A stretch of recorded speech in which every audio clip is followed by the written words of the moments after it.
Oh, morena. Oh, well, actually, it's not morning. It's lunchtime, but kia ora mai tātou. How are we all this morning? Look, I'm going to play another clip before we get into the subject matter, which is a great subject matter, actually. So watch this space, and we'll even have a kōrero about the clip. But I just played, that was my papa's favourite himini, and it makes me shed a tear or two. I don't know why I do it to myself. But I like to have him around me, and that's listening to that waiata means I've got him around me, even though it makes me sad. Anyway, I'm going to share this clip, video clip of our Prime Minister and her popularity. So anyway, I'll mute and let me know if you can't hear.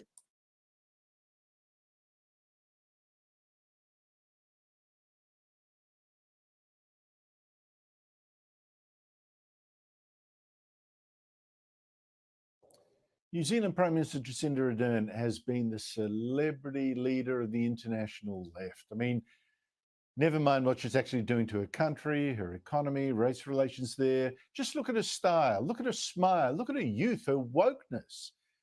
In fact, the ABC's new host of its, marquee 7:30 program, Sarah Ferguson, she's supposedly a Rottweiler in interviews, right? Snap, snap, snap, snap, snap.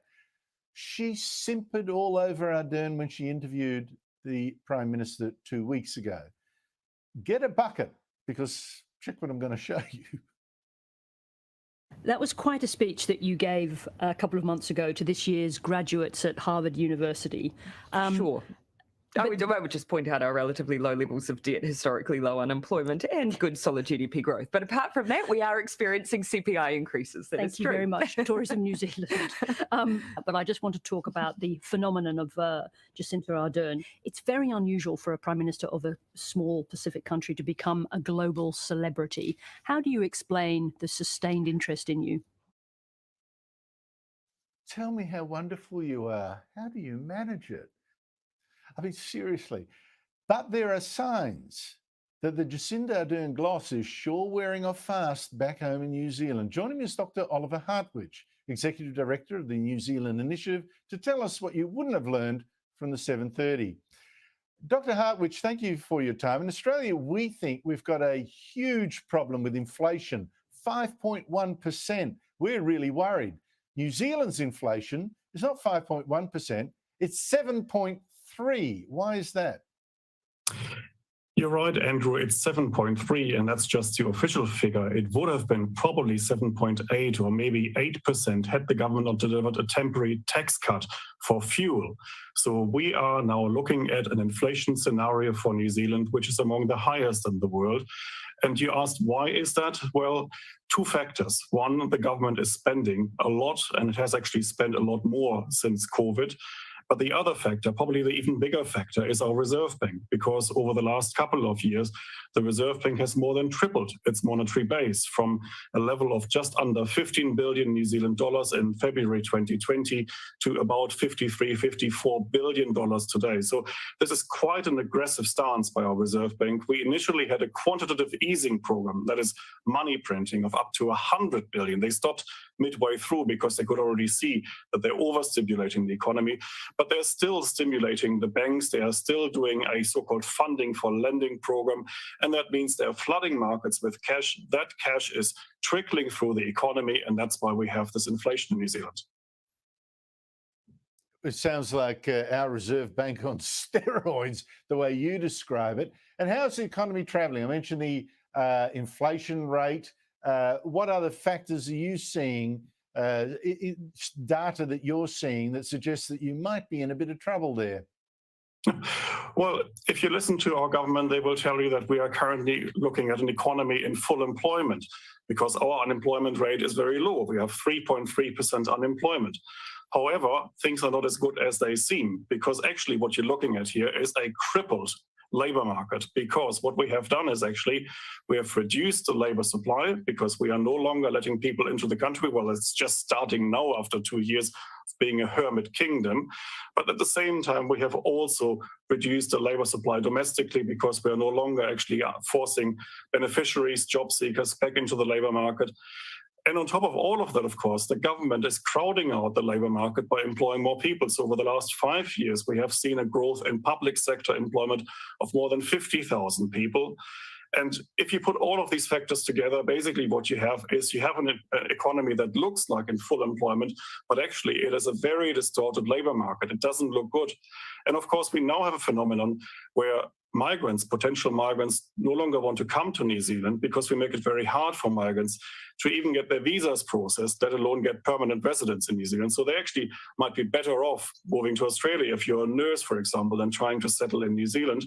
At the same time, we had an opinion poll revealing just a couple of weeks ago that now 1 in 5 New Zealanders are considering leaving the country, migrating, especially to Australia. So currently we're looking at 200,000 New Zealanders who already say they've made the decision, they want to leave the country, and about 1 million New Zealanders who are currently considering leaving the country. So you can tell, just looking at these figures, that something is not quite right in New Zealand.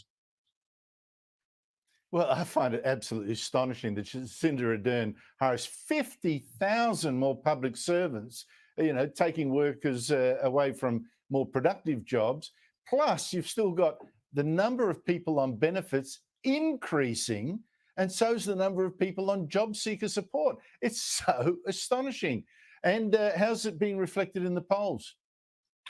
Well, if you look at the polls for the first time actually in years, a majority of New Zealanders now say that the country is traveling in the wrong direction. Actually, during the first COVID lockdown in March 2020, 77% of New Zealanders said the country is going in the right direction, believe it or not. That has gone down to just 36%, and now 50% of New Zealanders say this country is traveling in the wrong direction for a number of reasons. I mean, you've mentioned the economy, but there are other issues as well. There is the debate over core governance, which basically means giving Maori more rights or different rights.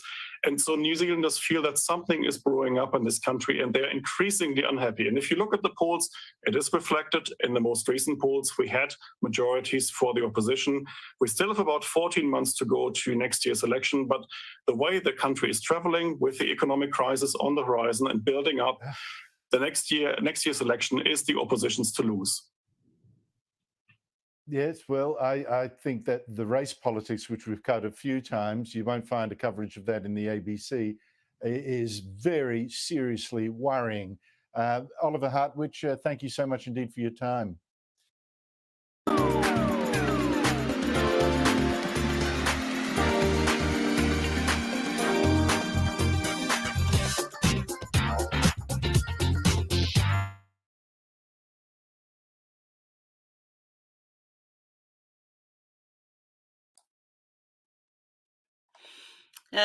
In regards to that piece of video, I tend to,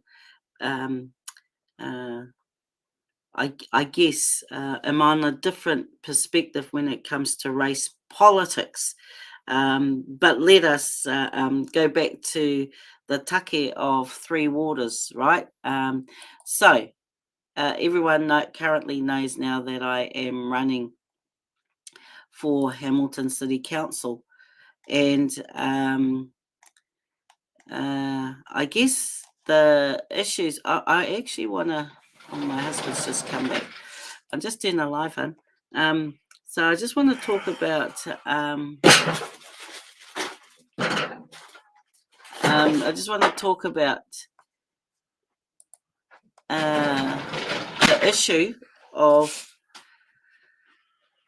the issue of three waters.